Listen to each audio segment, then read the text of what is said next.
이번 시간에는 휴먼 서비스 사회복지 조직의 특성 중에 생산자와 수요자에 대한 부분을 함께 공부하도록 하겠습니다. 담당의 김성철 교수입니다.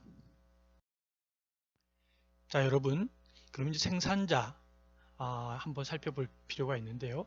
영어로는 suppliers라고 그러죠. supply, 공급한다라는 것이죠. 공급하는 자, 생산자 이런 부분으로 이해하시면 되겠습니다. 수요자와의 대인적 관계 속에서 이 서비스를 만들어내는 역할자 부분을 말하고 있는데요.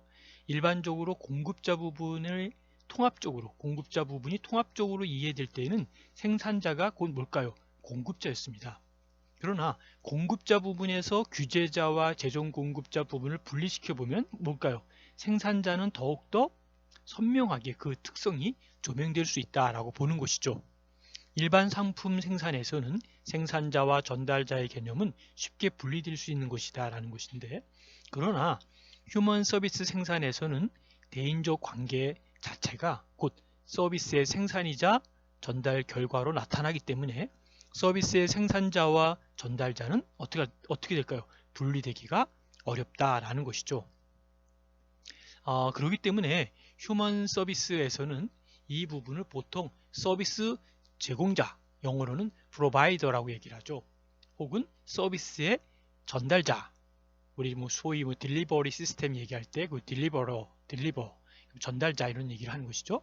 자, 그러면 이 프로바이더, 제공자하고 딜리버러하고 같은 맥락으로 볼 때 이 제공자 혹은 서비스 전달자 혹은 일반적으로 생산자냐 아니면 제작자, 이 프로듀서냐라고 하는 의미를 혼용해서 쓰이는 경우가 많이 있다는 것이죠. 사실 우리가 막 그냥 하는 얘기니까 그렇지 이게 서비스 전달자라고 얘기를 해야 될지 아니면 프로바이더로 얘기를 해야 될지 또는 이 프로듀서로 봐야 될지 이게 애매한 부분들이 사실은 현장에서도 많이 나타나는 것을 볼 수가 있습니다. 아무튼 휴먼 서비스의 공식적인 생산자라고 하는 이 조직이라고 하는 이 오가나이징이라고 하는 부분에서 볼 때는 영리 조직, 소위 그 프로핏 오가니제이션이라 그러죠. PO라고 약자로 쓰는데요. 이 영리 조직과 정부 조직을 우린 Government Organization에 GO로 씁니다. 그러면 이 PO와 GO 여기에서 이제 자원이라고 하는 리소스에 대한 그 non-profit이라고 하는 부분, 그러니까 자원인데 자원 비영리 조직들을 포함하고 있다라는 것이 이제 또 맥락이 좀 이렇게 여러 영역으로 나눠지는 거죠. 자, 정리해 보면 영리 조직이 있고 쉽게 얘기하면요. 영리 조직은 뭘까요? 이윤을 창출하기 위한 일반적인 기업들을 이야기하는 것이죠. 그러면 사회복지기관이나 사회복지시설이나 학교나 병원은 영리 조직이 아니라 어떤 조직일까요? 비영리 조직이죠. 그래서 우리는 그것을 비영리 조직, 영어로는 NPO 이렇게 쓰고 있죠. N이라고 하는 none이라고 하는 NON, B라고 하는 뜻이죠. 그 다음에 profit이라고 하는 약자의 PROFIT 이렇게 쓰죠. 아마 profit. 그 다음에 organization은 조직. 그러면 organization이라는 조직이 있는데 정부 조직을 government organization이라고 그러고 또 영리 조직은 어떨까요? 비영리 조직은 non-profit organization이고 영리 조직은 profit organization. 이게 큰 틀로 만들어 줄 수 있다라는 것이죠. 자, 아무튼 우리 뒷부분에 조금 더 우리 이제 GO, NGO, MPO 얘기 나오니까 그때 좀 자세히 또 설명을 드리겠고요. 자, 좀 스킵해서 지나가면 이 세 부분의 조직들은 현재 다양한 규제자와 최종 공급자의 이 환경 하에서, 이 환경이라니까 조금 거창하니까 그냥 상황, 시츄에이션이라고 할까요? 이 시츄에이션 속에서 역할이 섞인다는 거죠. 섞여서 이 섞임 현상이 활발하게 일어나고 있기 때문에 이제 우리가 그걸 좀 잘 구분해서 봐야 된다는 것이죠. 자, 예를 한번 들어보겠습니다. 유사한 노인의 돌봄 서비스를 생산하는 영리기관이 있고요. 자, 다시 정리해볼까요? 노인을 돌보는 서비스가 영리일까요? 어떨까요? 근데 아무튼 유사한 노인 돌봄 서비스를 생산하는 영리기관이 있고 비영리기관이 있고 또 지방자치 정부 산하 서비스 기관들이 모두 건강보험의 제3자 지불 방식에 뭐랄까요? 이용료 상환을 청구할 수 있는 대상 주체로 간주되고 있다는 것이죠. 자, 이 부분은 우리가 이제 노인 장기요양보험이나 그때 조금 더 자세히 공부할 내용이니까 그때 조금 더 우리가 설명을 들어가겠고요. 여기서는 지금 행정은 뭘까요? 전달 체계를 공부하는 거니까 이 딜리버리 시스템을 공부하는 거니까 행정에 포커스를 맞춰서 여러분 이해를 해주시면 조금 더 이해가 될 거라고 생각이 됩니다.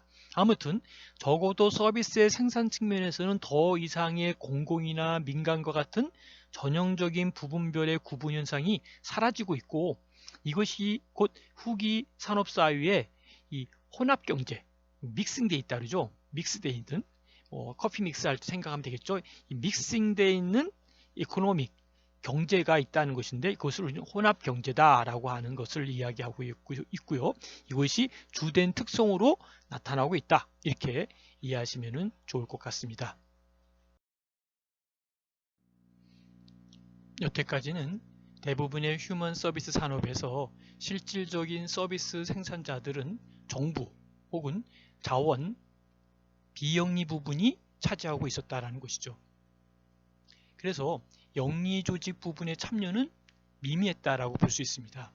그 이유를 본다면 그 이유는 영리 조직의 특성상 장기적인 관점에서 휴먼 서비스를 떠받칠 투자 유인이 없었던 탓도 있지만 영리 조직의 특성상 산업체계에 들어오고 나가는 것이 자유롭기 때문에 어떤 사회에서든 영리 조직을 산업체계의 장기적 기간 구조로 삼기는 어렵다고 본다는 것이죠.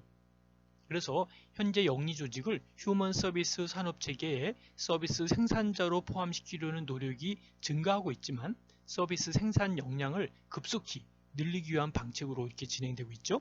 그러나 그것이 영리 조직들만으로 휴먼 서비스 산업체계를 대체 구성한다는 것은 아니라는 것이죠. 그래서 영리 조직의 휴먼 서비스 산업체계의 역할자 논의는 대개 어느 정도의 문제를 다루고 있다는 것이죠. 그래서 공식적인 조직 부문 이외에도 휴먼 서비스의 생산자 개념에는 가족이나 공동체 혹은 자조 집단 등의 비공식 부분도 포함되고 있는 것을 볼 수 있습니다. 실제로 이들이 생산해내는 휴먼 서비스의 생산량은 이제까지도 공식 부문의 생산과는 비교될 수 없을 만큼 크다라고 볼 수 있습니다. 그럼에도 이 부분을 휴먼 서비스의 산업체계에 포함시키기 어려운 것은 산업화의 특성 때문이다라는 것도 볼 수 있고요. 비공식 부문의 생산은 산업 생산 조직들의 공식 규범이나 또는 가치나 서비스와 또 자원의 교환 관계 등을 적용하기 어렵기 때문에 공식적 산업체계의 속성으로 파악되기가 힘들다는 것이다 라는 것이죠. 여타 비공식 부문들과는 달리 이 커뮤니티, 이 지역사회라고 하는 이 커뮤니티는 근래의 휴먼 서비스 생산자로서의 현실적 가능성이 활발하게 검토되어 온 것도 볼 수 있습니다. 여타 비공식 부분들과는 달리 지역사회라고 하는 커뮤니티라고 하는 것은 근래 휴먼 서비스 생산자로서 현실적인 가능성이 활발하게 검토된 것을 우리가 좀 전에 보았죠. 이것은 사회복지 공급의 지방화라는 세계적 추세에 따른 것이다 라는 것이죠. 우리나라의 경우에도 예외는 아닙니다. 1970년대 이후 미국은 지역사회의 개발과 조직을 통해 정신보건 문제의 해결을 시도해 왔었고요. 1990년대 이후에는 일본에서도 지역사회라고 하는 이 지역사회의 참여를 통해서 복지 역량의 강화를 시도해 오고 있다고 볼 수 있습니다. 지역사회 중심의 복지체계 구축에 대한 사회심리학적 근거 이론은 바로 이 버거 등의 학자들에 의해서 제시된 바와 같이 중앙집중식 관료제라고 하는 이 중앙집중식 관료제적인 조직 구조를 통한 서비스 공급의 확대가 초래하는 인간 소외와 정체성의 상실 그리고 의존성의 확대 등의 문제에 대처하기 위해서 대면적 지역공동체의 기능이 중요하다라는 것을 볼 수 있습니다. 이 외에도 다양한 근거들을 통해서 여러분 이제는 수요자, 컨슈머라 그러죠. 또는 유저라고도 이야기하는 수요자에 대해서 함께 살펴볼 필요가 있겠습니다. 휴먼 서비스를 필요로 하거나 혹은 소비하는 역할자 부문을 뜻하고 있는데요. 휴먼 서비스의 공동생산 특성을 고려할 때 산업 생산의 체계에서 바로 수요자 역할 부분은 중요한 분석의 대상이 될 수 있다라고 보는 것이죠. 이제까지의 사회복지 서비스의 전달체계 연구들은 대부분 공급자 속성만으로서 체계 분석의 주된 대상으로 삼아왔습니다. 그러나 어떻습니까? 이 변화되는 휴먼 서비스 환경에서는 수요자의 부문의 이해가 중요하기 때문에 산업체계의 분석 틀의 주요 작동자로서의 수요자 부문이 구체화되어서 다른 부문과의 작동 관계로 나타나야 된다라고 보는 것이죠. 휴먼 서비스 산업에서 수요자에게 공급되는 서비스 내용은 분해될 수도 있고 혹은 분해 불가할 수도 있지만 사유제와 공공재 부분이 섞여 있다라고 볼 수 있습니다. 제공된 서비스를 통해서 발생하는 효용이 개인적으로 나타나는 부문이 있고 바로 한편으로 그 개인의 소비를 통해서 특정 혹은 불특정 다수의 타인들이 혜택을 얻을 수도 있다는 것입니다. 전자를 사유제다라고 한다면 후자를 공공재다라고 볼 수 있는 것이죠. 그래서 휴먼 서비스는 대개 이 두 가지 내용을 동시에 포함하고 있습니다. 그래서 수요자가 휴먼 서비스를 소비하게 될 때는 자신에게 혜택이 오는 사유제 부분과 그리고 그로 인해서 일반 공공의 혜택을 입는 공공재 부분이 함께 전달된다는 것입니다. 이것을 우린 혼합재 이렇게 이야기를 하는 것이죠. 바로 믹스라고 그러죠. 믹스된 하나의 상품이다.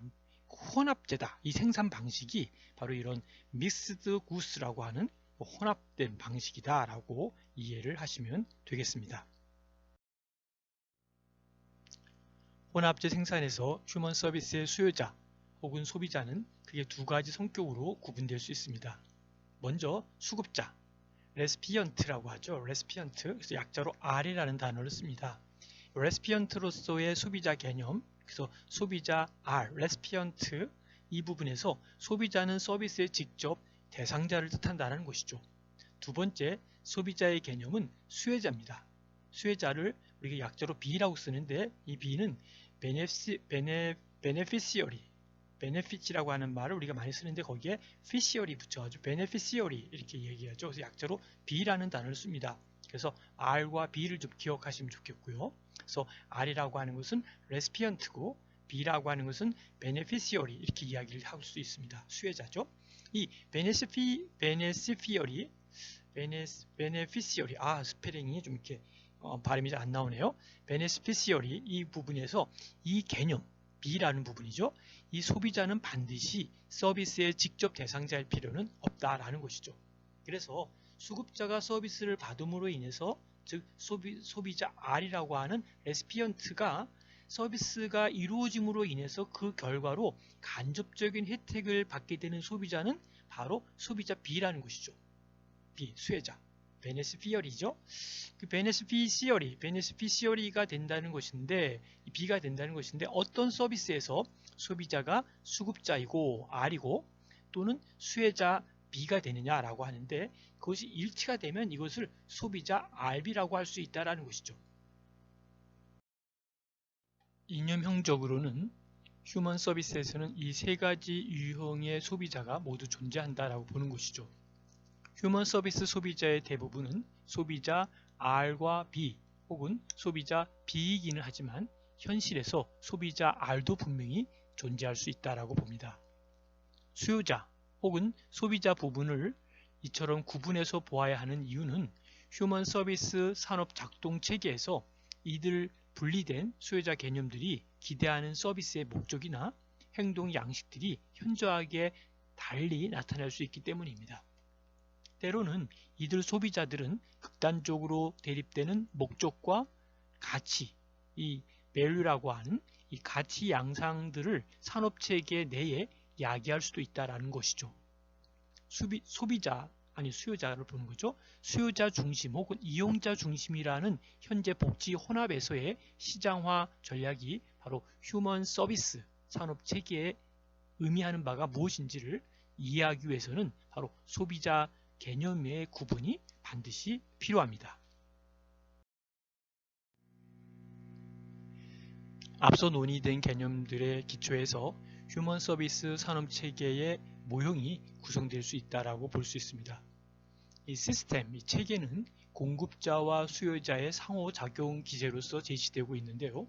공급자와 수요자의 개념을 각기 분해해서 체계 요소로서 삼고 그리고 이들 간의 구조와 과정을 묘사할 수 있다는 것이죠. 혼합재의 생산 체계는 사유재의 공급 방식과 공공재의 공급 방식을 동시에 포함하는 것이라는 것이죠. 여기에다가 규제자의 산업 지배 형태와 재정 공급자 요소를 나타내서 체계 요소들 간의 관계를 그림으로 나타내면 그림 3-1과 같습니다. 그림 3-1의 산업체계 모형은 생산자와 소비자, R과 B죠. R과 B의 자원과 서비스 교환만으로 이루어지는 순수 사유재 시장 교환의 방식과 소비자 B에 의한 생산자 자원 제공과 생산자에 의한 소비자 R에 대한 서비스 공급으로 연결되는 공공재 후원 방식도 함께 포함되고 있습니다. 이 두 가지 방식이 하나의 산업체계에서 동시에 작동되는 상황이 혼합 경제 생산 방식이라고 볼 수 있습니다. 여기서 제시되는 휴먼 서비스 산업체계 모형에는 이러한 혼합 경제 방식을 제시하고 있고 바로 생산자 조직과 소비자 B와 혹은 소비자 R과 B 그리고 이들 간의 상호작동 규칙을 관할하는 규제자와 그리고 자원 공급을 매개하는 재정 공급자의 위치를 표시하고 있습니다. 휴먼 서비스 혼합경제 산업체계에서 생산자 조직들은 산업 내에서 유지, 활동하기 위해 다양한 자원을 필요로 합니다. 합법성 인정에 필요한 자원과 클라이언트 자원, 서비스 제공을 위한 전문 인력이나 자원봉사 자원, 조직의 운영을 위한 경제적 자원 등이 이에 해당되고 있습니다.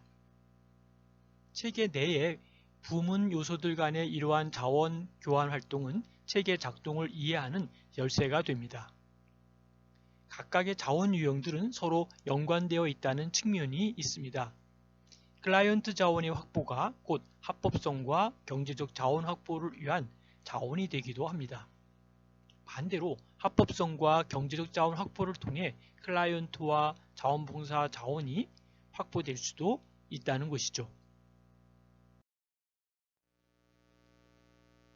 경청해 주셔서 감사드립니다. 질문과 토론은 카톡으로 남겨주시면 답변 드리도록 하겠습니다. 수고하셨습니다.